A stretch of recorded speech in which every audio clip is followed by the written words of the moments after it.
再来看东海岸国家风景区管理处的加罗兰休困区最近要来做护花工程，按算要放750个肉粽夹。环保团体是真烦恼，讲会影响到岸边的生物，嘛附近的部落嘛真烦恼，讲因的祭典嘛受到影响，所以去向东管处来申请。目前这个工程已经先暂停了。东海岸加罗兰休闲区逐年平均有560万人次进入园区，游客主要来看美丽海景。不过，即马外海地区全部采围窄。东海岸国家风景区伫网络公告要进行临海边坡的工程，伫时间水明佮画几排的肉粽夹。环保团体认为可能会影响到海平的生态，有游客也感觉会影响景致。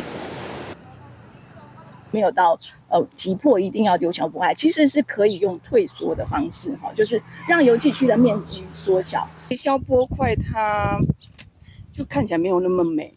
能够赶快弄好，赶快开放啊！对，因为这边海岸线很漂亮。东管处表示，加罗兰休闲区当初时是用起空军制航基地废土囤起来的林造大地，不过对2016年开始，海岸受到东北季风影的侵蚀，边坡渐渐空起，为了保障游客安全，才会申请施工。因为施工的工法，肉粽夹只是用来代替地老线下骹当作护花基座，和原地地形袂差伤济。我们是用圆顶块包括在这个砾石滩是要埋下去然后去稳固整个这个砾石滩的一个被冲刷的一个情形，然后上面会再维护原本的一些块石东管处强调，为了减少对生态造成的影响，已经在休闲区附近想做肉粽夹放置区，用随澳随台方式施工，原地按算今年11月底完工。不过，即马当地部落居民甲环保团体有意见，先暂时停工。但进一步向外界说明得到认同了后，才继续施工。公司新闻采访报道。